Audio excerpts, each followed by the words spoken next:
지식 충전의 시간. 네.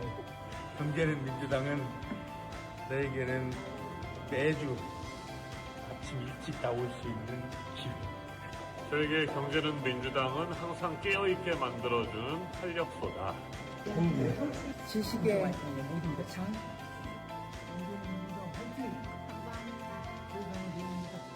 이거는 이제 당의 이미지를 바꿔내는 것 같고, 많은 의원들이 경제를 챙겨야 되는구나, 나도 공부해야겠구나라는 생각을 하게 만들었기 때문에 경제는 민주당이 좋은 거는 너무 아주 중요한 내용들을 너무 쉽게 이렇게 현실적인 걸 가미해가지고 강의를 하다 보니까 아주 유익한 것 같아요.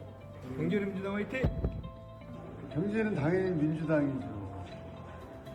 민주당이 없으면 민생경제 이미 무너졌죠. 살려내고 있고요, 지금. 경제를 깨우쳐주고 배우는 학습의 장입니다, 저한테는. 민주당의 힘, 중요한 역할을. 의원들의 힘. 네, 경제는 민주당, 우리 민주당, 그 이재명 정부가 확실하게 민생 경제 책임지고 있습니다. 화이팅!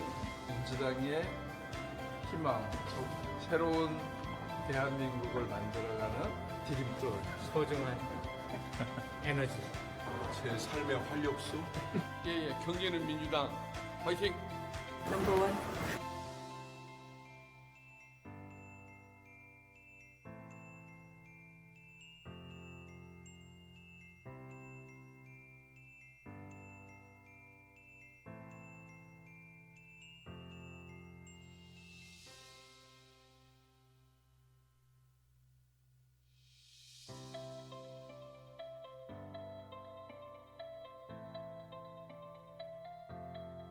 경제는 민주당과 함께 해주셔서 너무 감사합니다.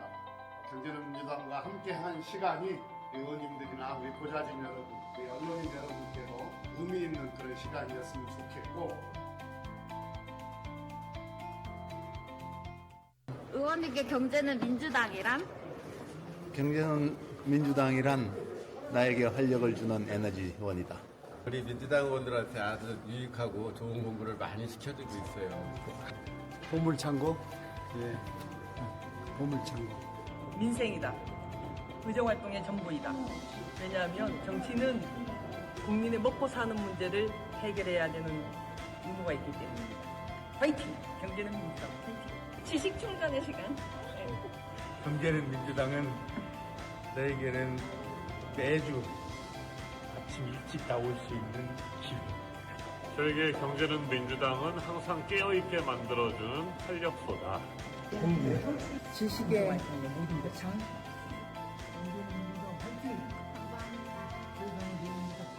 이거는 이제 당의 이미지를 바꿔내는 것 같고, 많은 의원들이 경제를 챙겨야 되는구나, 나도 공부해야겠구나라는 생각을 하게 만들었기 때문에 경제는 민주당이 좋은 거는 너무 아주 중요한 내용들을 너무 쉽게 이렇게 현실적인 걸 가미해가지고 강의를 하다 보니까 아주 유익한 것 같아요. 경제는 민주당 화이팅! 경제는 당연히 민주당이죠. 민주당이 없으면 민생경제 이미 무너졌죠. 살려내고 있고요, 지금. 경제를 깨우쳐주고 배우는 학습의 장입니다, 저한테는. 민주당의 힘, 중요한 역할을. 의원들의 힘. 네, 경제는 민주당, 우리 민주당, 그 이재명 정부가 확실하게 민생 경제 책임지고 있습니다. 화이팅! 민주당의 희망, 새로운 대한민국을 만들어가는 디딤돌, 소중한 에너지. 제 삶의 활력소. 경제는 민주당 화이팅! 넘버원.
여기 일단 저기 사시면 되고.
시간을 아낄까?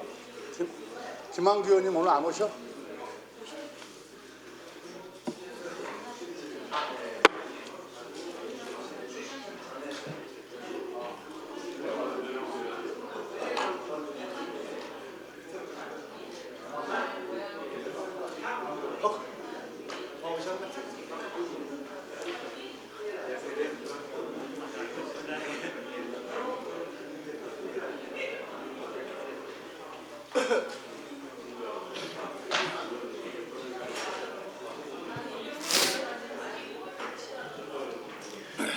네, 안녕하세요. 8시가 넘어서 시작하도록 하겠습니다.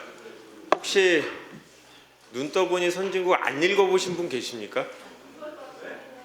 눈 떠보니 선진국이란 책을 안 읽어보신 분이 계신가요? 네, 네 오늘은 눈 떠보니 선진국의 저자인 박태웅 녹서포럼 의장님, 저희 의원 워크숍에서도 와서 말씀하신 적이 있으신데요. AI 시대에 맞춰서 우리가 정부해야 될 가버넌스 혁신에 대해서 설명을 해주실 예정입니다. 지금 정부 직책도 뭐 하나 맡고 계시잖아.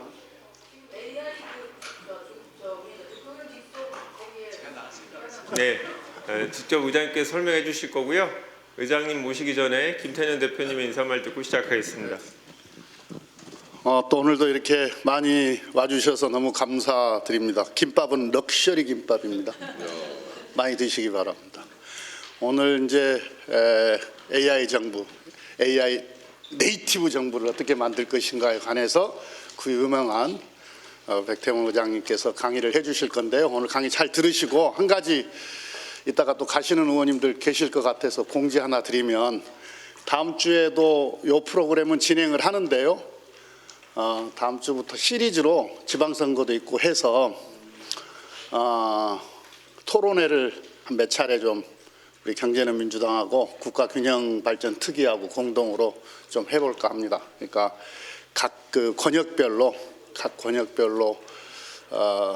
우리 지방 균형 성장 전략이 성공하기 위해서는 우리가 무엇을 해야 되는지에 대하여 이론적으로 말고 매우 현실적으로 무엇을 구현해야 되는지에 대해서 논의하는 그런 토론회를 좀 해보려고 하는데요. 다음 주 첫 번째는 중부권을 좀 하려고 합니다. 중부권이면은 어딘지 아시죠? 충청도. 여기 지금 충청권 의원님들 몇 분 와 계시는데, 다 방으로 공지해 드릴 테니까 많이 참석해 주시고 할 거예요. 할 건데 중부권 할 때 오시면 대경권 하고 안 오시면 안 하고. 아닙니다. 합니다. 그 프로그램에 들어 있습니다. 이게 6번 할 계획입니다. 그러니까 각 권역별로 5번 하고 그 다음에 특 있잖아요. 3특도 하나 모아서 그렇게 해볼 생각입니다. 많은 관심 가져주시고 참여가 힘이다. 감사합니다. 임미애 의원님 때문에 강의가 한번 갑자기 늘어난 느낌입니다. 뭔가 대구 경북이 갑자기 늘어난 느낌인데, 네, 그러면 우리 박태웅 의장님 큰 박수로 모시겠습니다.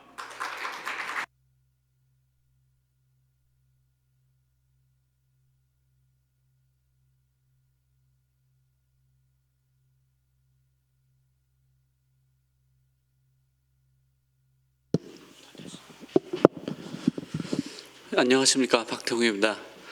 귀한 자리 불러주셔서 고맙습니다. 아까 눈동이 선지공 읽었냐 그런데 얼굴이 헬쓱해지는 분이 몇 분 계시던데 끝나고 꼭 읽으시기 바랍니다. 이야기를 시작에 앞서서 지금이 어떤 시기인가에 대한 인식을 먼저 공유하고 싶은데요. 산업혁명이 굉장히 급격하게 이루어진 것 같지만 사실은 100년이 걸린 일입니다. 산업혁명이 이루어지는데 100년이 걸렸고요. 그 앞에 90년의 기간 동안 사람들의 생활 수준이 산업혁명 이전보다 못했습니다. 90년 이후로 급격히 생산성이 올라가고 생활도 나아지고 부도 분배가 되고 그렇게 됐습니다. 그러니까 소년 노동에 대한 개념이 없어서, 왜냐하면 공장 노동이 처음 생겼으니까 어떤 개념이 없었기 때문에 4, 5살짜리 애들부터 공장에서 10몇 시간씩 일을 시키고, 그래서 런던의 평균 수명이 20살까지 떨어졌습니다. 그 공해에 대한 개념이 없어서 런던 폭으로 하루에 2만 명이 죽었습니다. 겨울에 기압이 정체된 때 석탄을 써서 어마어마하게 했으니까 공해가 어마어마하게 런던을 덮어가지고 완전히 소뚜껑처럼 덮은 거죠. 그래서 하루에 2만 명이 죽었습니다. 그런 시기를 다 거쳐서 산업혁명이 일어났고 그 90년의 시기 동안 인류는 처참하게 산 거죠. 근데 지금은 그건 다 잊어먹고 산업혁명 때문에 인류가 되게 풍요하게 살게 됐다는 것만 기억합니다. 그러니까 어떤 새롭게 나타난 체제에 대한 이해가 없어서 그게 가져올 부작용이 뭔지 몰라서 90년을 고생을 한 거죠. 그런데 AI는 10년의 압축에서 일어납니다. 100년에 펼쳐서 일어난 일에 대해서도 새롭게 나타난 어떤 변화에 대한 이해가 모자라서 그렇게 고생을 했는데 AI는 10년에 걸쳐서 일어날 변화입니다. 그러니까 그 압축된 변화의 속도를 인류가 이겨낼 수 있을까 혹은 버텨낼 수 있을까라는 게 지금 인류가 받아들이고 있는 핵심 질문입니다. 이게 두 번째 산업혁명인데 첫 번째 산업혁명은 몸을 바꾸자는 시도였습니다. 인간의 노동을 기계가 대신하겠다. 근데 두 번째 산업혁명은 정신을 바꾸자는 시도입니다. 마음이 하던 일을 기계가 대신하게 하자. 그러니까 몸이 하던 일을 기계가 대신하게 하자는 것보다 훨씬 더 끔찍하게 생기고 있는 변화죠. 몸을 바꾸는 것도 그렇게 힘들었는데 마음을 바꾸겠다. 그러면 인간은 어디에 있나라는 걸 물어야 됩니다. 몸과 마음을 다 뺏기고 나면 인간이 설 자리는 어디인가? 그게 지금 우리가 받아들이고 있는 질문입니다. 두 가지 질문이죠. 100년 동안에 걸쳐서 일어나던 산업혁명을 10년에 압축해서 일어날 텐데 그 속도를 인간이 견딜 수 있는가? 견디고 있는가? 혹은 그 변화가 일어나고 있다는 것을 지각하고 있긴 한가? 이게 그런 변화라는 것을 받아들이고 있는가라는 게 첫 번째 질문이고요. 두 번째 질문은 마음을 대체했을 때 인간이 설 자리는 어디인가? 이게 두 번째 질문입니다. 그러니까 대한민국이 어떤 인류 사회의 어떤 지표로서 움직여야 되는 그런 시기라고 생각하는데요. 미국은 이미 제가 생각할 때는 반쯤 미쳐 있고 중국은 구조적으로 불가능합니다. 중국이 왜 불가능한가 하면 중국은 내부의 모순을 외부로 밀어내고 있습니다. 제가 생각할 때.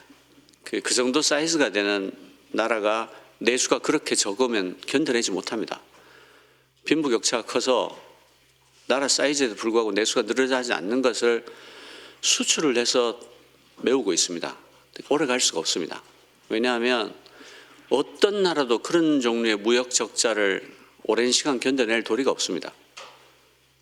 착취적 무역인 셈이죠. 그래서 제가 생각할 때는 중국의 일방적인 무역 적자 절대로 오래 갈 수가 없다. 그 정도 사이즈의 경제가 되면 내수가 받쳐주지 않으면 안 된다. 그런데 그 방대한 빈부격차, 내수의 부재를 견제할 수단이 없다. 그래서 중국의 모수는 점점 더 쌓여가고 있다. 저는 그렇게 생각합니다. 그러고 나면 남는 게 몇 나라가 되지 않죠. 한국은 그 민주주의의 그 견고함을 확인시켜준 나라입니다. 레질런스라고 하죠. 이 지경으로 견고한 나라가 있구나 하는 걸 보여준 거죠. 그래서 AI를 인간이 어떻게 민주적으로 쓸 수 있는가, 그 혜택을 함께 나눌 수 있는 걸 보여줄 모범 사례로서 대한민국이 작동해야 한다. 인류를 위해서도 그렇게 해야 한다라고 생각하고요. 그 점에서 그것의 토대가 되는 법을 만드는 책임이 여러분들한테 있습니다. 그러니까 여러분들이 잘못하면 인류가 망하는 겁니다. 농담이 아니고 진짜 그렇습니다. 여러분들께서 법을 제대로 만드냐 안 만드냐,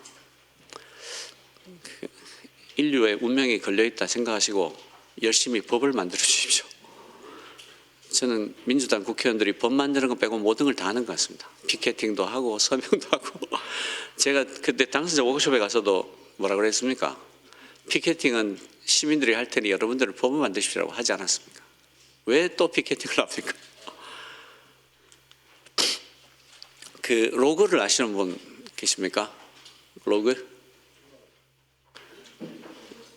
그 로그는 나무입니다, 나무. 옛날 돛담배 시절에 저렇게 삼각형으로 된 나무에 밧줄을 묶어서 배 뒤로 흘려보내서 배의 속도를 측정했습니다. 그때 무슨 미터기가 없으니까. 그리고 밧줄에 매듭을 일정 간격마다 묶었어요. 매듭이 영어로 노트죠. 그래서 단위 시간 동안 그 매듭이 몇 개나 흘러내려갔냐를 가지고 배의 속도를 측정했습니다. 그래서 지금도 배의 속도가 노트입니다. 18노트, 32노트. 단위 시간당 32개의 매듭이 뒤로 나갔다 이런 뜻입니다. 그래서 노트고, 그래서 항해 일지를 지금도 로그북이라고 그럽니다. 그래서 웹사이트의 지표를 나타내는 시스템을 로그 시스템이라고 그럽니다. 그래서 그 보안 사고가 나면 로그를 까봐라 라고 얘기하는 게 그런 뜻입니다. 그런데 공공기관 정부의 웹사이트에 절반 이상의 로그가 깔려 있지 않습니다. 대단히 심각한 일이라고 저는 생각합니다. 그러니까 각 메뉴마다 로그가 깔려 있으면 사람들이 클릭할 때마다 자동으로 수를 셉니다. 그래서 어떤 메뉴를 가장 많이 클릭하는 걸 알 수 있습니다. 사람의 눈이 가로로 이렇게 찢어져 있기 때문에 시선이 왼쪽 위에서 오른쪽 아래로 흐릅니다. 그래서 웹사이트에 사람들이 가장 많이 쓰는 메뉴를 왼쪽에 올려야 됩니다. 그리고 안 쓰는 메뉴는 두 번째나 세 번째 페이지로 넘어가죠. 이걸 거꾸로 하는 건 굉장히 이상한 일입니다. 가장 많이 쓰는 페이지를 가장 많이 쓰는 메뉴를 두 번째 페이지나 세 번째 페이지에 넣어 놓으면 굉장히 불친절한 웹사이트죠. 그리고 메뉴를 클릭할 때 몇 초 만에 뜨는지도 로그로 기록할 수 있습니다. 보통 그 인간이 참을 수 있는 마지노라는 속도는 시기마다 바뀌는데요. 지금은 3초입니다. 3초도 너무 늦죠. 사실은 클릭하자마자 떠야 됩니다. 그리고 로딩하는데 5초가 넘으면 100% 사용자들이 떠납니다. 이 웹페이지가 고장이 났다. 그러니까 인간이 하면 안 되는 속도가 5초죠. 그리고 고장이 나면 즉시 알람을 노티가 갈 수 있게 설정해 놓을 수 있습니다. 클릭했는데 5초가 지나도 안 뜨면 그 로그 시스템이 그걸 감지할 수 있으니까 관리자한테 고장났어요라고 알릴 수 있습니다. 그 얘기는 로그가 깔려있지 않으면 고장이 나도 관리자가 모른다는 뜻입니다. 놀랍게도 우리나라 관공서 공공기관의 홈페이지에 절반 이상이 로그가 없습니다. 그 얘기는 고장이 나도 모른다는 얘기죠. 그 광동제약의 영어 이름이 로얄 광동 파머시란 거 아십니까? 정부 후원으로 먹고 사는 회사입니다. 정부 서비스를 쓰려면 반드시 우황청심원을 먹어야 되거든요. 수명이 짧아집니다. 여러분들도 다 경험하셨을 텐데 그래도 지금은 공인인증서 없어서 조금 낫습니다. 옛날에는 우황청심원은 10배 상비하겠습니다. 내가 민원 서비스를 홈페이지에서 뭘 해야 되면 반드시 그걸 먹어야 수명이 줄어들지 않습니다. 그래서 영어 이름이 로열 광동 파머시입니다. 하고 싶은 일을 완수하지 못한 채 떠나는 비율도 알 수 있습니다. 어떤 서비스를 클릭했을 때 목적이 있지 않습니까? 그게 몇 번의 단계를 거쳐야 되죠. 그게 5번 클릭해야 완수되는 끝나는 서비스인데 3번째나 4번째에 떠났으면 좌절한 사람입니다. 제정신인 관리자라면 그 퍼센트가 퇴근하기 전에 나한테 자동으로 노티가 되게 설정해 놨을 겁니다. 아, 오늘 무려 10,000명 중에 1명이 서비스를 끝내지 못하고 도망갔구나. 이럴 수가. 이래야 되는데 정부 페이지에서는 그 숫자를 알지도 못할 뿐 아니라 10,000명 중에 2명이나 서비스를 완수하고 떠났네. 광동제약 매출이 줄어들었겠다. 이렇게 생각하는 거죠. 언제 많이 가장 이용하는지도 아주 중요합니다. 그 가령 지금 그 KTX 기차표는 1년에 2번 불이 납니다. 추석과 설날이죠. 근데 KTX는 지금도 클라우드를 쓰지 않습니다. 너무 이상하지 않습니까? 서비스 이용자가 1년에 2번 100배쯤 늘어나는데 서버를 100배 준비하는 게 옳은 짓일까요? 대단히 멍청한 짓이죠. 1년 내내 한 대 쓰다가 추석과 설날에 100대가 필요한데 서버를 100대 갖다 놓습니다. 미친 사람들이죠. 클라우드를 써야 되는 겁니다. 클라우드를 써서 추석 설날에 99대를 빌리면 그만 아닙니까? 근데 지금도 클라우드를 쓰지 않습니다.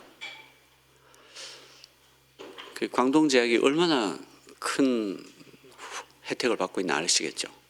저는 KTX도 해마다 광동제약으로부터 배분을 받지 않냐, 받아야 된다라고 생각합니다. 누가 가장 많이 이용하는지도 알아야 됩니다. 이 서비스는 누가 쓰는 서비스냐 알아야 그 사람들한테 맞춰줄 수 있습니다.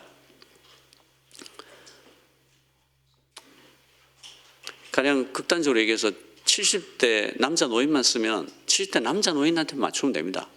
글자를 뭐 대빵 크게 하고 제일 많이 쓰는 메뉴가 막 튀어나오게 하고 그러면 되는 거죠. 근데 누가 많이 이용하는지 모르면 모든 사람에게 맞춰야 됩니다. 대단히 멍청한 짓이죠. 최근 6개월간 이용 현황의 변화도 알 수 있어야 됩니다. 그러니까 서비스가 갑자기 사용자가 줄어들 수 있지 않습니까? 그러면 굉장히 중요한 일이죠. 이 서비스가 왜 사용자가 줄지? 로그가 없으면 알 수가 없습니다. 많이 쓰는지 적게 쓰는지 사용자가 늘었는지 줄었는지 밤에 쓰는지 낮에 쓰는지 누가 쓰는지 왜 쓰는지 잘 쓰고 있는지 쓰다 죽었는지 전혀 알 수가 없습니다. 이게 그 외부 서비스에서만 그런 게 아닙니다. 내부 서비스도 마찬가지입니다. 가령 뭐 공무원들이 많이 쓰는 메일 시스템이 있으면 메일 시스템에 로고가 붙어 있지 않습니다. 그래서 보내기 버튼을 눌렀을 때 몇 초 만에 뜨느냐, 작성하기 버튼을 눌렀을 때 몇 초 만에 뜨느냐, 메일을 보내다가 실패한 비율이 몇 %냐 아무도 모릅니다. 로고를 붙여놓고 있지 않기 때문입니다. 주로 어디에서 왔는지도 알 수가 없습니다. 레퍼럴을 달아놓으면 어디서 왔는지를 알 수가 있습니다. 그러니까 네이버 검색에서 많이 왔는지, 구글 검색에서 많이 왔는지, 아니면 어떤 파워 블로그의 블로그에서 많이 왔는지를 알 수 있습니다. 가령 내가 농림정책에 대한 홍보를 웹페이지에 올렸는데 레퍼럴을 검색해 봤더니 어떤 파워 블로그의 글에서 30%가 넘게 왔다. 그럼 파워 블로그하고 굉장히 깊은 관계를 맺어야 됩니다. 그분한테 정기적으로 자료를 제공하고 불러서 설명도 하고 농장에 관한 설명도 하고 해줘야 됩니다. 왜냐하면 전체 트래픽의 30%가 그 양반 블로그에서 왔는데 그 이야기 대접을 해야 되는 거죠. 그런데 레퍼럴을 달아놓았을 리가 없으니까 도대체 어디에서 이 트래픽이 오는지 알 리가 없습니다. 우리나라 공공기관 홈페이지가 다 이렇습니다. 여러분들이 쓰고 있는 내부 전산 시스템도 틀림없이 로고가 붙어 있지 않을 겁니다. 그러니 뭐 소가 죽었는지 말이 죽었는지 알 리가 없죠. 제일 황당한 거는 개선할 때입니다. 1년에 한 번씩 개편을 하지 않습니까? 근거가 없습니다. 왜 개편해야 되고 어떻게 개편해야 되는지를 알 수가 없어요. 예를 들어서 가장 많이 쓰는 메뉴가 두째 페이지에 있었어요. 그럴 수 있지 않습니까? 아니면 저 밑에, 그러니까 PC에서 웹페이지를 열면 전체가 보이지 않습니다. 밑에는 스크롤 해야 보이죠. 근데 스크롤 해야 되는 그 아래편에 가장 많이 쓰는 서비스가 있을 수 있습니다. 그러면 사실은 즉시 개편을 해서 걔를 왼쪽 위로 올려줘야죠. 그리고 거의 클릭을 받지 않는 게 위에 주르륵 달려있으면 걔들은 다 밑으로 빼야 됩니다. 근데 로그가 없으면 할 수가 없습니다. 왜냐하면 근거가 없잖아요. 그래서 어떤 게 근거가 되냐면 국장이 지나가다가 야 어제 무슨 페이지 봤는데 그거 참 예쁘더라 하면 그게 개편의 근거가 됩니다. 폰트가 좀 못생긴 것 같은데 이게 개편의 근거가 됩니다. 야 그거 좀 디자인이 안 좋은 것 같더라. 이게 개편의 근거가 됩니다. 말이 됩니까? 그러고 살고 있습니다. 이게 왜 중요한가 하면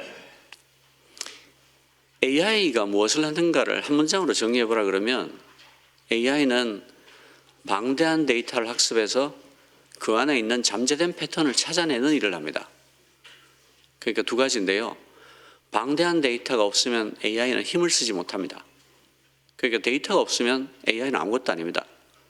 두 번째로는 잠재된 패턴이 있는 일이 아니면 AI는 힘을 쓰지 못합니다. 혹은 AI를 쓰는 게 적절하지 않습니다.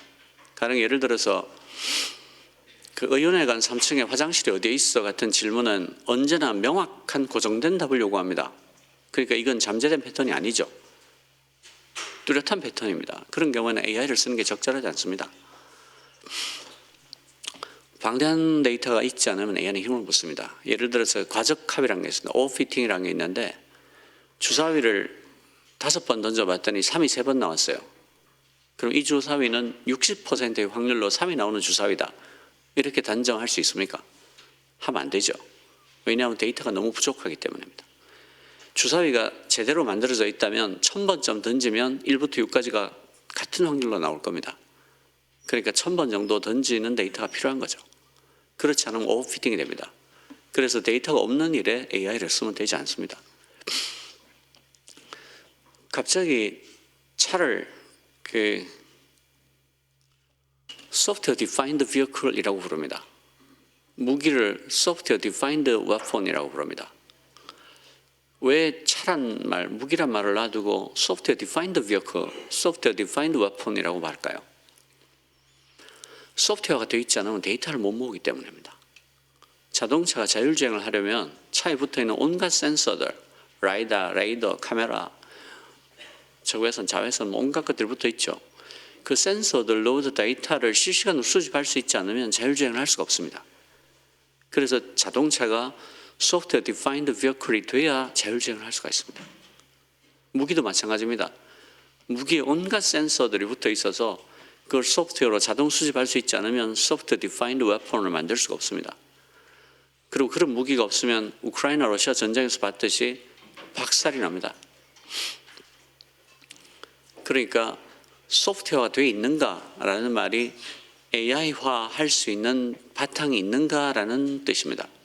그래서 소프트웨어화가 되어 있지 않으면 AI는 아예 꿈도 꾸지 않는 게 좋습니다. 예를 들어서 웹사이트나 내가 쓰는 애플리케이션에 로고가 박혀 있지 않으면 소프트웨어가 되어 있지 않은 겁니다. 그러니까 AI는 시작도 못하는 거죠. 왜냐하면 어떤 데이터도 없지 않습니까? 그러니까 우리가 지금 전자정보라고 얘기를 하고 있지만 사실은 전자정보가 아닙니다. 그 전자정보와 디지털 바이 디자인하고 AI 정보는 서로 다른 정보입니다.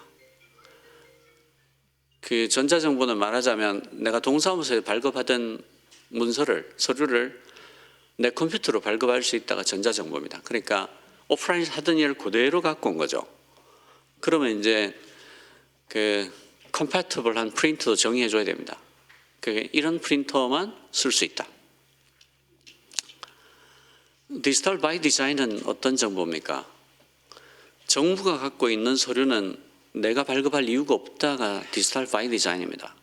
그러니까 각 부처가 볼 때는 서로 다른 부처지만 국민이 볼 때는 정부는 하나입니다. 행안부하고 과기부하고 농림부는 같은 하나의 정부예요. 부처가 볼 때는 완전히 다른 거죠. 그래서 디지털 바이 디자인 정보는 굳이 프린트를 요구하지 않습니다. 그냥 내 서류 열람권을 주면 됩니다. 그러니까 행안부가 갖고 있는 내 서류를 농림부에서 요구를 한다면 농림부에다가 내 서류를 열람할 수 있는 권리만 주면 됩니다. 내 주민등록 등본을 행안부가 갖고 있으니 네가 가서 봐라. 굳이 프린트해서 낼 이유가 하나도 없는 거죠. 왜냐하면 국민이 볼 때는 하나의 정보니까. 너는 왜 네가 갖고 있는 서류를 나보고 프린트하라 그러냐. 네가 보면 되지. 이게 디지털 바이 디자인 정보입니다. 그러니까 말하자면 그 동사무소에 떼던 서류를 네가 프린트아웃해서 내라고 하는 정보는 인감을 찍는 로봇을 만드는 정보입니다. 로봇이 인감을 대신 찍어주니까 마치 서류를 전자한 것과 같다 이렇게 얘기하는 정보입니다. 그런 로봇을 만들면 안 되죠. 인감 찍을 일이 없게 해줘야 진짜 디지털 바이 디자인인 겁니다. 행안부가 갖고 있는 서류를 왜 내가 프린트아웃해서 농림부에 내야 됩니까? 저거가 보면 되지. 내 개인정보를 열람할 수 있는 권한을 주마. 이걸로 충분한 겁니다. 그리고 그렇게 디지털 바이 디자인이 돼야 AI 정보를 할 수 있습니다. 데이터가 통합이 되지 않으면 쓸 수가 없습니다. 예를 들어서 행안부에서 AI로 재난재해에 대응하는 시스템을 만든다고 합시다. 재난재해에 대응하는 시스템을 만들 수 있습니다. 데이터를 다 통합하면 됩니다. 그 홍수를 대응한다고 생각해 봅시다. 그러면 온갖 데이터들이 온갖 부처에 흩어져 있을 겁니다. 소방청에도 데이터가 있고 지자체에도 데이터가 있고 행안부가 갖고 있는 데이터도 있고 그런데 그 데이터들을 어떤 데이터가 필요하다고 리스트업을 했다고 칩시다. 아마 수백 개의 데이터가 필요하다고 나올 겁니다. 기상청에도 있고 그러면 그 데이터들을 모아서 바로 쓸 수 있냐? 못 씁니다. 왜 못 쓰냐면 데이터 포맷이 다 달라요. 포맷이 다르니까 못 씁니다. 데이터 포맷을 하나로 통일해야 됩니다. 그러니까 시계열 데이터들은 이 포맷을 하자. 공간 데이터는 이 포맷을 하자. 그리고 API가 있냐? API가 없을 겁니다. 그 DB를 다 하나의 DB로 묶을 수는 없습니다. 그냥 내가 호출해서 쓸 수 있어야 되니까 표준 API가 있어야 됩니다. API는 Application Programming Interface라고 해서 규약입니다. 소프트웨어 간에 내가 발급한 이 API 키를 쓰면 네가 원하는 데이터를 즉시 주겠다. 혹은 네가 원하는 행동을 해주겠다는 게 API입니다. 그러니까 모든 데이터는 표준 API를 갖고 있지 않으면 데이터가 아닙니다. 못 부르니까요. 그뿐 아니합니다. 부처 간의 사일로, 지자체 간의 사일로가 엄청나게 심각합니다. 안 줍니다. 네가 왜 이걸 보려고 그러냐. 난리가 납니다. 그리고 그 홍수 흔적도라는 게 있습니다. 침수도. 지자체에서 안 줍니다. 그거 주면 집값 떨어진다고. 미친 사람들입니다. 그러니까 그 싱크홀 지도도 안 주지 않습니까? 집값 떨어진다고. 그러니까 그냥 길에 빵꾸 나면 죽으란 얘기입니다. 집값보다 사람 목숨은 하찮으니까 차 몰고 가다가 싱크홀 생기면 죽어라. 우리는 못 주겠다. 근데 그런 데이터를 다 통합해야지 AI가 홍수에 대한 예방과 혹은 홍수가 났을 때 대처를 제안해 줄 수 있습니다. 그런 데이터가 다 모여야 됩니다. 그러니까 이거는 AI 모델을 어떤 걸 쓰냐는 대단히 하찮은 문제가 됩니다. 부처 간의 사일로를 해결할 수 있는가? 그 데이터의 포맷을 통일할 수 있는가? 데이터 수집 주기를 맞출 수 있는가? 제때 현행화를 하는가? API를 공개하는가? MCP를 공개하는가? 싱크홀 지도, 홍수 침습도, 흔적도, 산불 흔적도 다 공개하는가? 이런 것들이 마음에도 중요합니다. 그리고 마지막에 AI 모델 어떤 걸 쓰지가 있습니다. 그러니까 AI는 굉장히 하찮은 거죠. 기계가 읽을 수 있어야 됩니다. 그 아래 한글은 기계가 못 읽지 않습니까? HWPX라고 새로운 포맷이 나왔는데 그건 XML 포맷입니다. 그러니까 그 자체로서는 아래 한글이 그 기기가 읽을 수 있습니다. 근데 여러분들이 아시겠지만 표 안에 표를 쓰고 그 유명한 장평을 하고 여러분들이 그 행정부에서 문서를 받아보시면 오른쪽 끝이 항상 맞는 걸 볼 수 있습니다. 예술의 경제입니다. 그거 하느라고 고시까지 친 훌륭한 사람들이 근무 시간의 80%를 씁니다. 오른쪽 끝에 글자 맞추려고 자기 시간의 80%를 써요. 집단 정신병이라고 생각합니다. 그걸 맞추기 위해서 자간을 맞추고 장평을 맞추고 할 수 있는 모든 짓을 다 합니다. 표 안에 표를 넣고. 그러니까 AI가 못 읽죠. AI는 제정신인 사람을 대상으로 하는 기계입니다. 미친 사람한테 맞추면 정상적인 걸 못 읽어요. 그러니까 그 가짜 노동을 그렇게 열심히 하고 있는 겁니다. 가짜 노동을 하지 못하게 법을 만들어 주십시오. 그런 걸 하면 정신병원에 보내겠다. 그 데이터가 페어해야 됩니다. 페어해야 된다. 데이터가 페어해야 된다. 공공 데이터가 페어해야 된다는 것은 유럽, 미국에서 30년 전부터 하던 겁니다. 한국은 지금도 하지 않고 있습니다. 페어, 이것도 법에 넣어 주십시오. 우리나라 모든 공공 데이터에 관련된 법이 우리나라에 되게 많아요. 근데 데이터의 자격을 제대로 정리한 구절이 한 군데도 없습니다. 그러니까 법을 만드시는 분들이 데이터가 뭔지 모르고 만든 거죠. 여러분들이 잘못한 겁니다. 페어 해야 된다가 뭐냐면 F는 findable입니다. 찾을 수 있어야 한다. 어떻게 하면 찾을 수 있습니까? 데이터에 관한 메타데이터가 표준으로 정립되어 있으면 찾을 수 있습니다. 가령 예를 들어서 여러분한테 문서 제목이 쓰이지 않은 문서를 3만 개를 준다고 합시다. 그러면 그게 자료입니까? 쓰레기죠. 제목이 안 달린 서류를 3만 장을 주면 그건 쓰레기입니다. 그거 다 열어보기 전까지 뭔지 모르잖아요. 그래서 모든 데이터는 메타데이터가 붙어있지 않으면 데이터가 아닌 겁니다. 메타데이터에 관한 표준이 있습니다. 표준에 맞춰서 이 데이터는 무엇에 관한 데이터다, 어떻게 쓴다, 포맷은 어떻다, 몇 줄만 기술해 놓으면 그게 갑자기 데이터가 됩니다. 그게 findable입니다. F. findable 하지 않은 건 데이터가 아닙니다. 똥무더기죠. 아무리 그 안에 내용이 좋아도 못 씁니다. A는 accessible입니다. 접근 가능해야 됩니다. 우리나라 관공서 홈페이지의 절반 정도가 로봇.텍스트에서 긁어가지 마시오라고 적혀 있습니다. 모르셨죠? 로봇.텍스트는 검색봇이 와서 웹사이트를 볼 때 어떻게 해야 된다를 정해 놓은 규약입니다. 로봇.텍스트가 긁어가지 마시오라고 하면 검색에서 빠집니다. 공공기관 홈페이지를 검색 못하게 하는 건 도대체 어떤 심볼까요? 귀찮거든요. 검색에서 긁어가서 검색 결과에 나와서 뭐가 틀린 게 나오면 다치잖아. 그래서 세금으로 만든 웹페이지에 로봇.텍스트를 막아놓는 거예요. 액세스블 하지 않습니다. 접근 가능하지 않아요. I는 interoperable입니다. 상호 사용 가능해야 됩니다. 그러려면 표준을 지켜야 됩니다. 표준을 지키지 않으면 interoperable 하지 않죠.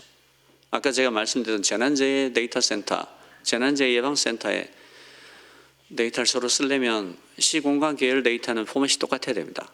그렇지 않으면 interoperable 하지 않죠. 어떤 데는 마일을 쓰고 어떤 데는 킬로미터를 쓰고 이래버리면 못 쓰는 겁니다. 그램을 썼다, 파운드를 썼다 못 쓰는 겁니다. 근데 지금 우리나라 시공간 계열 데이터, 공간 데이터 포맷 아주 여러 개입니다. 못 긁어 옵니다. 긁어 와도 데이터 변환하지 않으면 못 씁니다. interoperable 하지 않은 거죠. R은 reusable입니다. 재사용 가능해야 됩니다. 그러니까 모든 데이터에 저작권이 붙어 있어야 되고 세금을 가지고 만든 모든 데이터는 저작권 없이 재사용 가능할 수 있게, 납세자들은 누구나 무료로 쓸 수 있게 해줘야 됩니다. 그게 저작권이 명기가 돼 있어야 돼요. 처음부터 저작권에 대한 명시가 있어야 됩니다. 그게 없으면 불안하죠. 내가 언제 수를 당할지 모른다. 불안합니다. 명기가 돼 있을 리가 없지 않습니까? 국내 웹사이트, 공공기관 웹사이트에서 저작권 명기하는 거 보셨어요? 그러니까 페어하지가 않습니다. 무슨 뜻인가 하면 AI 시대에 쓸 데이터가 없다는 뜻입니다. AI는 방대한 데이터를 학습하는 애인데 데이터를 주지 않습니다. 그러니까 애한테 그 책과 볼펜을 사주지 않고 너 공부 열심히 해라 이렇게 말하고 있는 겁니다. 아니 책하고 볼펜은 줘야 되는 거 아닙니까? 무슨 윤석열도 아니고 GPU도 안 사주면서 AI 1등 해라 이러면 됩니까? 윤석열 씨가 그러다가 깜빵 가지 않았습니까? 여러분들이 지금 AI에 대해서 같은 일을 하고 있습니다. 데이터를 주지 않고 있어요. GPU는 사줬는데 데이터를 안 줍니다. GPU를 엿을 바꿔 먹으라고 사줬습니까? 표준 API가 있어야 됩니다. API가 표준이 있어야지 따로 얘기하지 않고 소프트웨어끼리 긁어갈 수 있습니다. MCP가 있습니다. 모델 컨텍스트 프로토콜이라는 건데 AI가 쓸 수 있게 해주는 도구입니다. 그러니까 어떤 도구에 매뉴얼이 같이 붙어 있는 겁니다. 호미를 주면서 이건 어떻게 쓴다 라는 매뉴얼이 붙어 있는 게 MCP입니다. AI는 글을 읽고 이해할 수 있으니까 도구 옆에 MCP를 붙여놓으면 AI가 가져다 쓸 수 있습니다.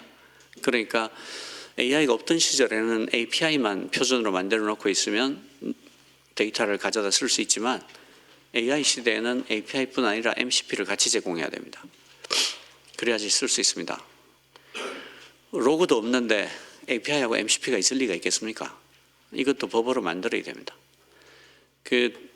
기재부가 하고 있는 일들이 황당한 일이 되게 많은데 그중에 한 가지 이렇습니다. 제가 직접 목격한 건데 웹사이트 개발비를 5억을 주고 운영비를 빵원을 줍니다.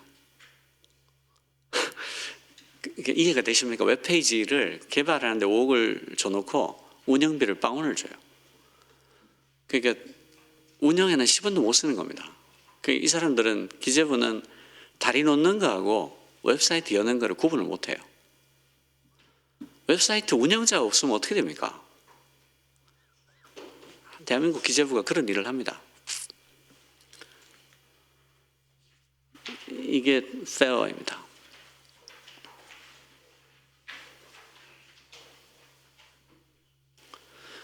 다른 데이터하고 연결하지 못하면 데이터는 힘을 못 씁니다. 그러니까 자율주행 자동차가 되려면 온갖 센서 데이터를 결합해야 되지 않습니까? 행안부에서 재난재해 대처 시스템을 만들려면 온갖 데이터를 결합해야 되지 않습니까? 데이터는 결합되지 않으면 똥입니다. 여러 개의 데이터가 연동이 되고 결합되어 있어야 가치를 바랍니다. 예를 들어서 뉴스를 보면 새 모녀가 굶어 죽었다. 이런 것들이 나오지 않습니까? 밀린 월세와 장례비를 남기고 유서를 쓰고 죽었다.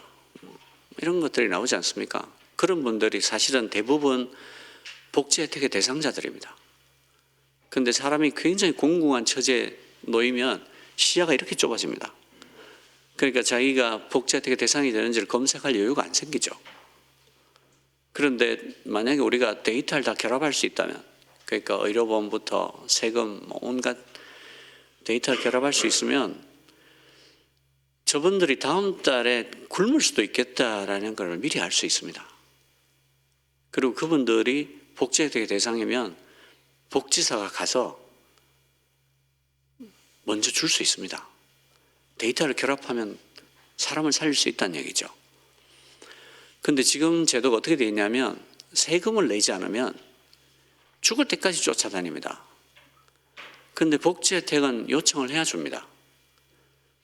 굉장히 고약하지 않습니까? 세금을 죽을 때까지 쫓아다니면 복지 혜택도 죽을 때까지 쫓아다니는 게 옳지 않습니까? 그 사람이 낸 돈을 돌려받는 건데. 그렇게 하지 않습니다. 그러니까 대단히 가혹한 나쁜 정부죠. 세금은 집달리까지 동원해서 소송을 걸고 막 압류를 하고 해서 다 받아가면서 복지는 요청을 해야 줍니다. 그래서 멀쩡한 사람이 굶어 죽게 만들고 자살하게 만듭니다. 이거 데이터 결합하면 찾아낼 수 있습니다. 그런데 결합하지 않죠. 개보위법에도 걸리고, 그래서 개보위 법을 고치거나 선제적 복지를 위해서는 무조건 개인 데이터 쓸 수 있다로 바꿔줘야 됩니다. 그래야 사람을 살릴 수 있습니다. 전세 사기도 마찬가지입니다.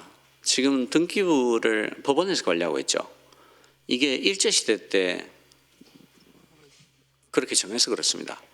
그런데 놀랍게도 모국인 일본에서도 94년도에 행정 데이터를 법원이 갖고 있는 건 대단히 이상한 일이라고 법원에서 등기부 데이터를 행정부로 돌려줬습니다. 그래서 전 세계에서 등기 데이터를 법원이 관리하는 유일한 나라가 대한민국입니다. 일본도 포기한, 모국도 포기한 일을 식민지에서 아직 하고 있는 겁니다. 어이가 없죠. 그런데 그 전세 사기라는 거는 데이터를 결합하면 거의 대부분 잡아낼 수 있습니다. 지금은 스태틱한 데이터만 기록하지 않습니까?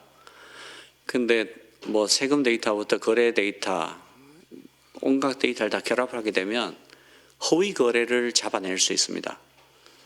그리고 실제로 거래하지 않으면서 간만 호가를 올리기 위해서 허위 거래를 하죠. 이런 거 다 잡아낼 수 있고요. 다중담보 잡아낼 수 있습니다. 그러니까 전세 사기는 대부분 청년들이 당하지 않습니까? 청년들한테 너 이거 전세 사기일 가능성이 대단히 높다라고 알려주거나 젊은 애들한테는 너 저기 세무사로 와서 거래해라. 우리가 봐줄게. 이렇게 할 수도 있습니다. 그러니까 데이터를 결합하게 되면 굉장히 많은 일을 할 수 있습니다.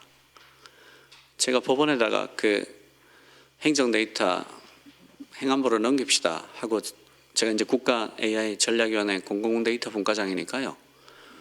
그 법원하고 법무부에다가 등기 데이터 법원에서 하고 있는 게 전 세계에서 대한민국밖에 없으니까 행안부로 넘깁시다. 그러면 데이터 결합해서 청년들을 전세 사기에서 해방시켜 줄 수 있고 허위거래 다중담보 미리 다 잡아낼 수 있습니다. 라고 요청을 했는데 뭔가 차에 받친 것 같은 그런 표정을 하더라고요. 여러분들이 좀 도와주십시오. 법을 바꾸면 청년들을 전세 사기와 허위거래 다중담보에서 해방시킬 수 있습니다. 데이터를 결합하기만 하면 됩니다. 그 국회에서 할 수 있는 일입니다. 그러니까 그 피켓팅 하지 마시고 법을 만들어 주십시오. 그 전세 사기범 추방해라 이러고 피켓팅하면 국회의원 안 하면 됩니다. 시민운동 하시면 돼요. 법을 만드십시오. 데이터를 결합하면 정말 할 수 있는 일이 많고요. 정말 좋은 거는 이거를 AI가 할 수 있다는 겁니다. 자동으로 할 수 있어요. 그리고 그 국회에서 국정감사 때마다 행정부에 자료를 요청하지 않습니까? 그러면 1톤 트럭이 와서 실어주잖아요. 그거 다 읽습니까? 읽을 리가 없죠. 그 미운 국회의원한테 자료 더 많이 줍니다. 읽다 죽으라고. 근데 그거 전자화해서 100% 전자 파일로 받을 수 있거든요. 전자 파일로 받으면 어떤 일이 일어날까요? AI한테 미리 리뷰를 시킬 수 있습니다. 지난번 국정감사 때 이런 질문 답변이 왔다 갔다. 그때 행정부에서 이렇게 답변했는데 그 뒤에 이런 점을 팔로우업 해봐라. 이런 거를 자료를 추가 요청을 해라. 라고 AI가 권고할 수 있습니다. 그리고 이 자료에서 이런 모순이 있다. 앞에 말한 거하고 뒤에 거가 숫자가 다르다. 이거 확인해봐라. AI가 레코멘드 할 수 있습니다. 근데 더 좋은 거는 이 레코멘드를 양쪽으로 할 수 있다는 거예요. 그러니까 그 자료를 보낸 행정부에도 이 권고를 보여주고 국회의원한테도 보여줄 수 있습니다. 그럼 어떻게 되냐면 1차 질의가 끝난 상태에서 2차 질의를 할 수 있는 겁니다.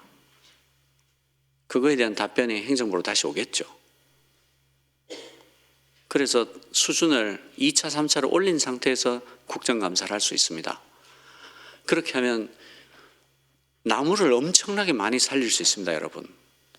톤 단위로 1톤 트럭이 와서 그 서류를 읽지도 않는 서류를 주면 그런 낭비를 왜 합니까?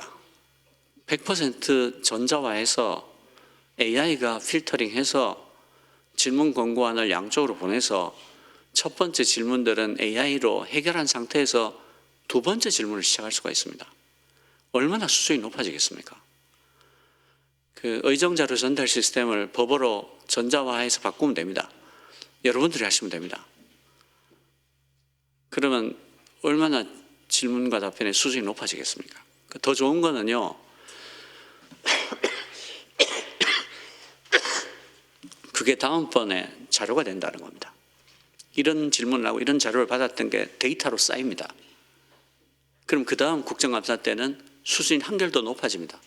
왜냐하면 주고받은 자료뿐 아니라 주고받은 질문 답변까지가 다시 데이터가 되기 때문입니다. 그러니까 여러분들은 예전과 똑같이 일을 했는데 국회는 엄청나게 스마트해지는 겁니다. 왜냐하면 데이터가 계속 쌓이니까. AI는 쌓인 데이터를 먹고 살거든요. 그러니까 주고받은 질문 답변들이 지금은 날아가잖아요. 그냥 KBS 뉴스에 한번 나고 신문에 한번 나면 끝이지 않습니까?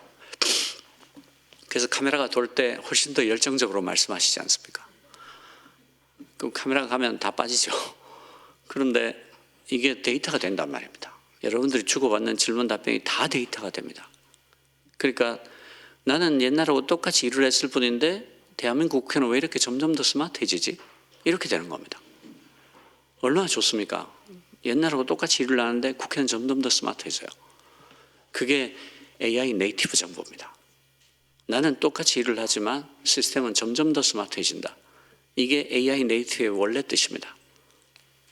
내가 하는 모든 일이 데이터가 되기 때문에 나는 똑같이 일을 해도 시스템은 점점 더 스마트해질 수 있습니다.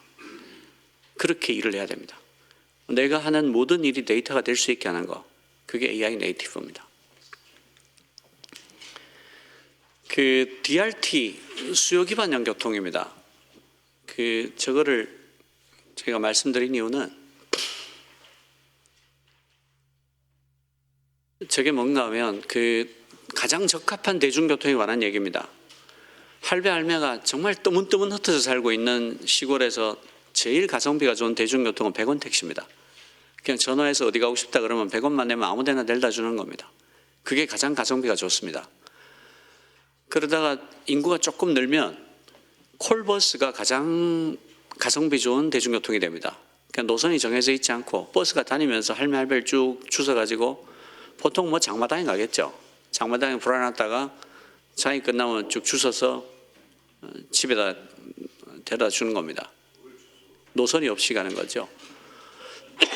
콜버스를 하다가 또 인구가 조금 더 늡니다. 그러면 마을버스가 가장 가성비 있는 대중교통이 됩니다. 또 인구가 더 늘면 노선버스, 더 인구가 늘면 전철이 됩니다. 그런데 우리가 저 데이터를 전부 다 수집하고 있었다고 생각해 봅시다. 저 데이터를 수집하고 있었다. 그럼 우리가 100원 택시에서 콜버스로 넘어가는 스레시홀드를 계산해 놓을 수 있습니다. 인구가 몇 명이 되고 콜이 몇 번 넘어가면 그때는 100원 택시보다 콜버스가 가성비가 있다.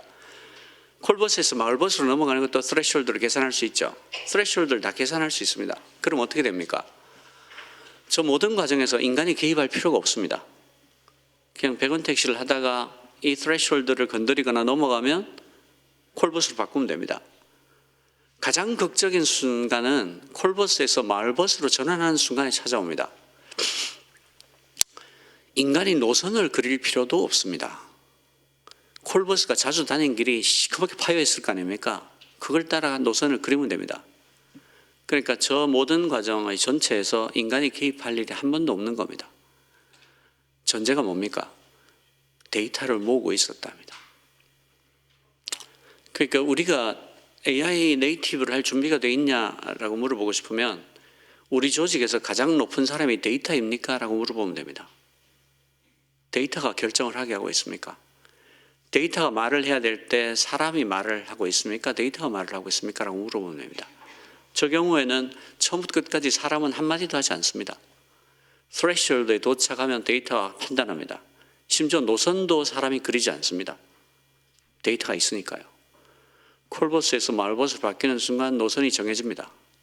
가장 콜버스가 자주 다니는 길이 움푹 패여있기 때문입니다. 데이터가 다 있잖아요. 그러니까 마을버스를 몇 분에 한 번 돌려야 되는가도 데이터가 결정합니다. 몇 시까지 돌려야 되나도 데이터가 결정합니다. 저녁 7시에 그만둬도 되네. 할배들이 그땐 자잖아. 이런 것도 데이터가 말을 합니다. 아까 공공기관 홈페이지에 로고가 하나도 없다고 그랬잖아요. 그런 경우가 데이터가 말을 해야 될 자리에 사람이 말을 하는 겁니다. 데이터가 없으니까. 그 국장이 폰트가 안 예쁜데 그럼 그게 개편의 이유가 되는 겁니다. 미친 짓이죠. 그러니까 데이터가 말을 해야 될 자리에서는 데이터가 말을 해야 됩니다. 데이터가 말을 할 수 있는데 사람이 말을 하게 하면 그 조직은 망가진 조직입니다. 그 조직은 AI를 절대로 적용할 수 없는 조직입니다. 얼마나 많은 경우에 데이터가 말을 해야 될 때 사람이 말을 하는지 모릅니다. 형편없습니다. 그러니까 데이터가 가장 높은 사람입니까? 우리 조직에서는 데이터가 가장 높습니까? 라는 말을 해서 그 질문에 yes라는 말이 나와야 AI를 응용할 수 있습니다. 사고가 밑도 끝도 없죠. 점점 더 사고의 규모가 커지고 있습니다. 이게 인재가 아닙니다. 구조적으로 제가 언제까지 할 수 있죠? 9시까지 하면 됩니까? 예. 이거는 구조적입니다. 구조적으로 사고가 날 수밖에 없습니다. 그리고 점점 더 크게 날 겁니다. 100% 인재입니다. 시스템이 사고를 부르고 있습니다. 영국도 마찬가지였어요. 미친 듯이 사고 났습니다. 100% 용역했거든요. 조달하고 용역하고 SI로 했습니다.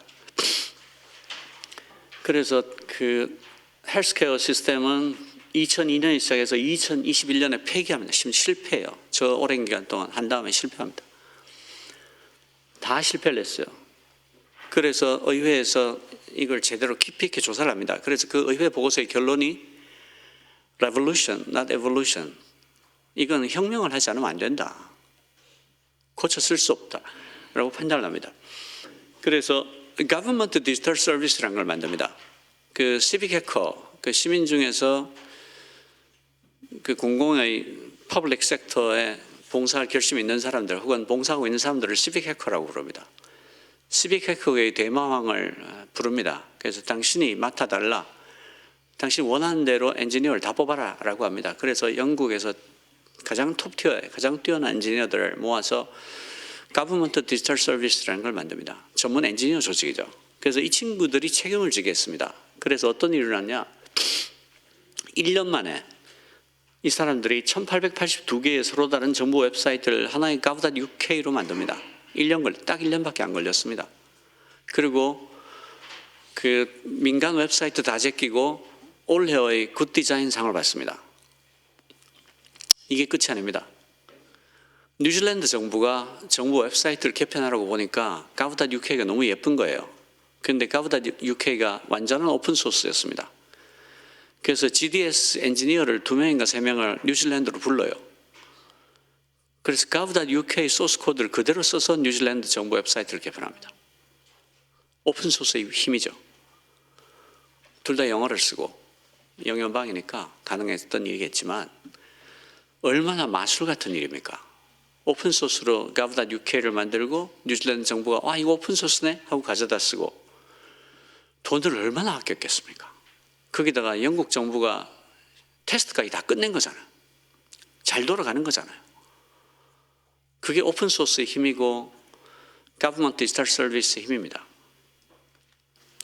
미국도 똑같았습니다. 오바마 정부 때 healthcare.gov 다운돼가지고 엄청나게 사고 쳤던 거 기억하십니까? 그때 오바마 정부의 지지율이 10% 떨어집니다. 그래서 저기도 똑같이 외주 용역으로 정부 서비스를 다 개발하고 있었습니다. 10년 동안 대규모 연방정보기술 프로젝트의 94%가 실패했죠. 그래서 민간 엔지니어들한테 도움을 요청합니다. 그래서 구글의 유명한 개발자인 미키 디커슨이 파견이 돼서 볼티모어에 워룸을 설치하고 영국을 본따서 유나이티드 스테이트 디지털 서비스를 만듭니다. 그 엔지니어 그룹이죠. 이 그룹이 책임을 맡아서 모든 걸 바꿉니다. 이민 시스템 현대화해서 사용자 만족도가 92%. 그러니까 미국의 광동제약이 아마 망했을 겁니다. 이때. IRS는 국세청이죠. 국세청의 파일럿 만족도가 90%입니다. 국세청 서비스의 만족도 90% 이게 말이 됩니까 이게? 돈을 뜯기면서 만족한다니. 이렇게 바꾼 겁니다. 우리나라는요. 360억이 넘는 프로젝트, 과기 프로젝트는 전부 다 제일 빨리 하면 3년 6개월 걸립니다. 챗GPT가 2022년 11월 30일에 나왔으니까 그때 만든 프로젝트이면 챗GPT 나오기 전에 만든 거죠. 지금 하면 못 씁니다. 챗GPT가 나오기도 전에 기획한 걸 어디다 씁니까? 그러니까 6개월 더 기다려야 됩니다. 3년 6개월 지나야 되거든요. 최저가 입찰을 하면요, 을이 그 일을 할 가능성은 제로입니다. 갑을병정 무기경신으로 넘어갑니다.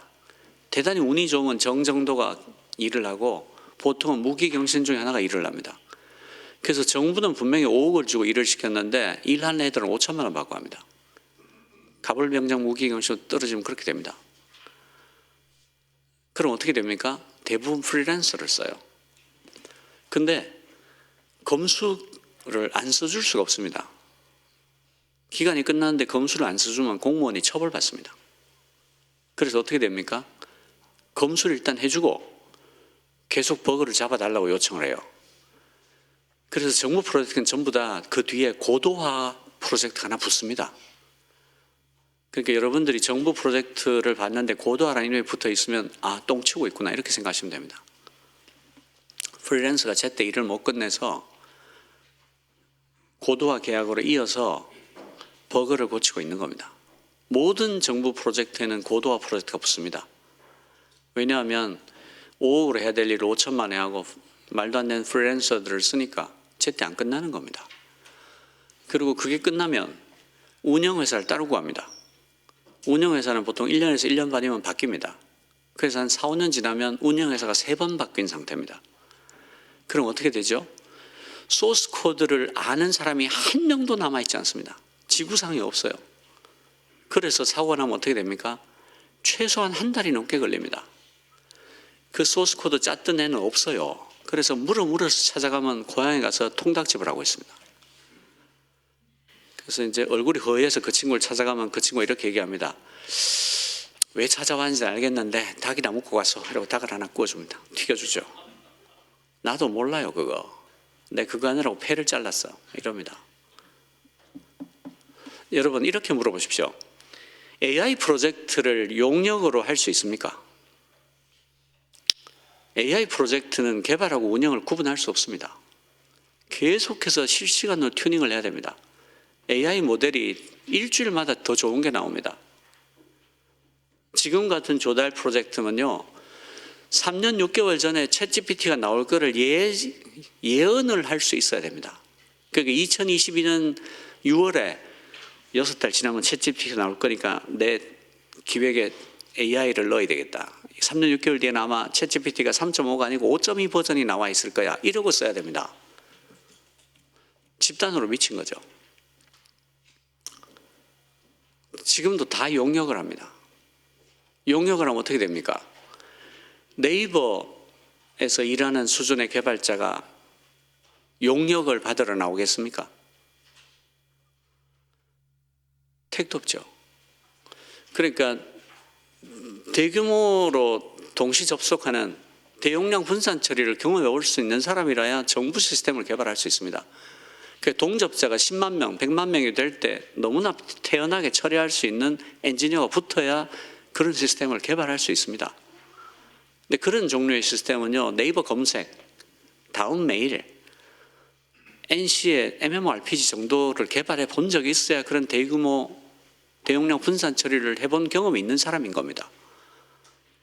근데 그거를 5천만 원을 주고 개발을 시키면 동네 웹페이지 만들던 애가 와서 해요. 그러니까 고장이 안 나면 이상한 겁니다. 그리고 부처 간 사일로가 심각합니다. 더 나쁜 게 뭔지 아십니까? 순환보직입니다. 정부의 모든 과장급 이상 공무원의 평균 재직 기간이 1.2년입니다. 법으로 순환보직 하지 말라고 정해져 있습니다. 그런데 순환보직을 할 수 있는 만 가지 핑계가 있어요. 그리고 공무원들이 순환보직을 즐깁니다. 왜 그런지 아세요? 순환보직이 모든 사람의 책임을 없애줍니다. 그래서 법적으로 3년 근무하라고 해도 만 가지 핑계로 순환보직을 계속하는 겁니다. 여러분들이 법으로 막아주셔야 돼요. 그러니까 이런 겁니다. 신문에 경제면 톱이나 일면 톱으로 날 만한 미친 듯이 아름다운 제목이 붙는 걸 내야 됩니다. 그게 유능한 공무원이에요. 그래서 기사가 납니다. 그럼 관계없어요. 나는 이미 6개월 했기 때문에 한 7개월, 8개월 버티면 딴 데 갑니다. 그럼 후임자가 뭐라고 합니까? 후임자가 와서 이렇게 말합니다. 앞 사람이 싼 똥을 치우느라고 내가 정말 힘들다. 그러면 어떻게 됩니까? 발표한 사람도 후임자도 책임을 지지 않습니다. 그러니까 무책임에 놀라운 마법의 순환고리가 생기는 거예요. 이 좋은 걸 왜 안 하겠습니까? 그래서 공무원들이 순환보직을 절대로 놓치지 않는 겁니다. 완벽한 무책임의 순환고리예요. 그래서 점점 더 보도자료에 뽕이 들어가는 겁니다. 미친 건가 싶을 정도의 뽕이 들어가요. 특히 제목. 그래야 기자가 써주니까. 그러고 똥 싸놓고 가버리면 후임자는 와서 아우 전임자 싼 똥 때문에 힘들다 하고 지도 똥을 빡 쌉니다. 그래서 그 고위직 공무원들일수록 그 기름장어 같은 모양을 하게 되는 게 이 구조에서는 너무 당연합니다. 그런 사람만 승진할 수 있거든요. 기름장어인데 몸에 참기름을 다 바르고 나와요. 절대로 못 잡죠. 원래 몸에서도 기름이 나오는데 한 번 더 기름을 바릅니다. 한모 씨 같은 사람이 그런 사람이죠. 그리고 공무원들 데이터는 전부 다 개인 PC D 드라이브에 있습니다. 클라우드로 일을 하지 않습니다. 그리고 어떻게 됩니까? 그 법정 사유 연한이 끝나면 파기하죠. 포맷해서 파기합니다. 그 순간 어떻게 되죠? 그 공무원이 갖고 있던 모든 노하우, 모든 암묵지가 같이 폐기됩니다. 그 데이터를 저거로 아는 구조죠. 이런 구조에서는 절대로 AI가 일을 할 수 없습니다. 데이터가 없으니까요. 그러니까 AI한테 데이터를 주지 않기 위해서 할 수 있는 모든 일을 다 하고 있습니다, 지금. 내가 AI한테 데이터를 주느니 죽어버리겠다. 이런 구조입니다. 아래 한글도 못 읽게 만들고 그나마 읽을 수 있으면 D 드라이브에 있습니다. 이번에 그 행안부에서 불나서 다 없어졌을 때 인사혁신처가 제일 큰 피해를 입었죠. 왜 그런지 아십니까? G 드라이브에 데이터를 꼭 저장해라라고 한 지침을 유일하게 지킨 데가 인사혁신처입니다. 다른 데는 전부 다 정부를 믿지 않았어요. 그래서 다 자기 PC에 저장했습니다. 그래서 정부 데이터 센터에 불이 나는데 아무 일이 없었어요. 정부의 지침을 충실하게 지킨 인사혁신처만 박살이 났습니다. G 드라이브를 백업을 안 했어요, 세상에. 그 미친 사람들인 거예요. G 드라이브만 올려라 라고 해놓고 G 드라이브 백업을 안 합니다. 불나서 다 없어졌죠. 제정신이 아니라고 생각합니다. 그러니까 일을 제대로 하고 싶고 데이터를 AI한테 주고 싶으면 무조건 클라우드를 써야 됩니다. 이제 시간이 다 됐으니까 한국 정부가 얼마나 미쳤나 하나만 더 얘기하고 끝내겠습니다. 2026년도인데 2026년도에 전 세계 공무원 중에서 딱 한 군데만 모바일로 일을 못합니다. 전 세계에서 스마트폰을 두 번째로 많이 파는 나라에서 공무원들을 스마트폰으로 일을 못하게 합니다. 대한민국입니다. 지금 그 우리나라 보안 당국이 얼마나 미친 사람들인가 하면 클라우드를 못 쓰게 하고 스마트폰을 못 쓰게 합니다. 이유가 뭐겠습니까? 정말 보안 때문에 그럴까요? 정말 보안을 그렇게 좋아하는데 왜 우리나라 사람들, 모든 사람들의 주민번호가 중국에 가 있습니까? 중국에서는 우리나라 사람 주민번호 안 삽니다. 아, 그거 나 갖고 있어요. 그런 나라에서 왜 보안을 이유로 클라우드를 못 쓰게 하고 스마트폰을 못 쓰게 합니까? 그거는 보안 당국 몇 명 책임자가 지가 편하고 싶어서 못 쓰게 하는 겁니다. 그러니까 보안을 책임지고 있는 공무원 몇 명이 편하기 위해서 전 국민을 괴롭히고 있는 게 현재 대한민국 정부의 보안 시스템입니다. 2020년도에 전 세계 모든 공무원들이 다 쓰는 스마트폰을 왜 대한민국은 못 쓰게 합니까? 말이 된다고 생각하십니까? 그러니까 보안의 기준이 바뀌어야 됩니다. 대한민국 공무원이 클라우드와 스마트폰을 편하게 자유롭게 쓸 수 있게 하려면 너의 보안 정책은 어떻게 업그레이드 돼야 되는가? 이게 질문이 돼야 됩니다.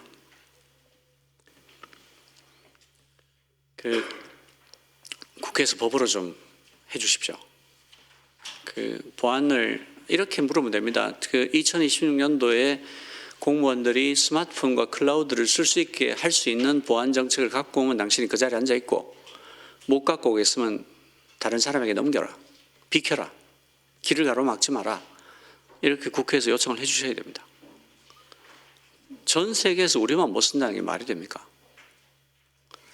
그리고 하나만 더 말씀드리고 마치겠습니다. 판결문을 공개하지 않습니다. 30%를 공개하는데 고향에 있는 법원 도서관에 가서 판결문 번호만 적어 나올 수 있습니다.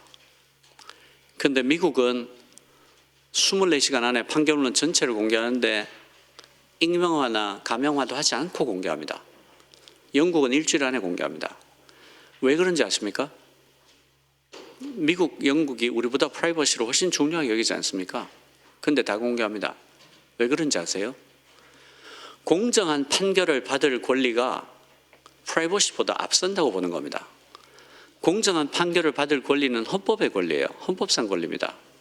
근데 공정한 판결을 받을 권리를 완성하는 것은 재판의 공개입니다. 공개 재판을 해야지 공정한 판결을 받을 수 있습니다.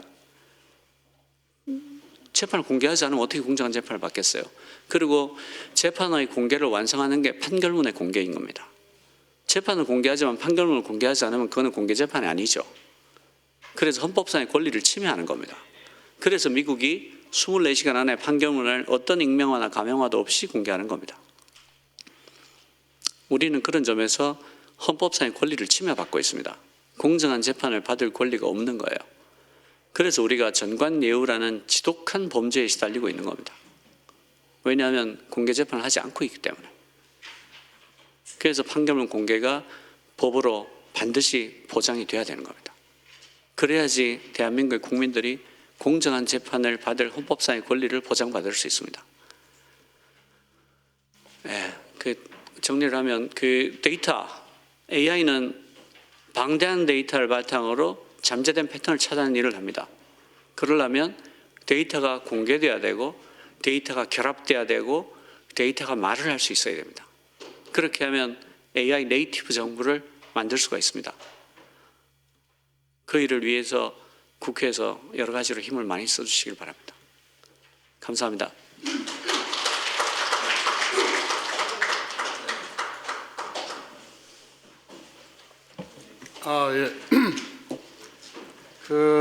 법안이나 정책 관련해서 오늘 강의를 통해서 제조를 하거나 유통할 아이템이 많이 생긴 것 같은데요.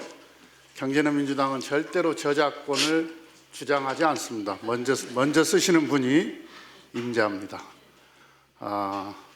혹시 질문, 좀 시간이 많이 가서 뒤에 일정 때문에 그러니까요. 질문은 간단하게 좀 해주십니다. 중앙대 교수였다가 지금 한국양자정보연구원 원장입니다. 제가 수원에서 지금 이거 왔는데 여기에 입구에 들어오는데 믿었다고 줄 서가지고 사람을 하도록 해요. 이게 국회입니까?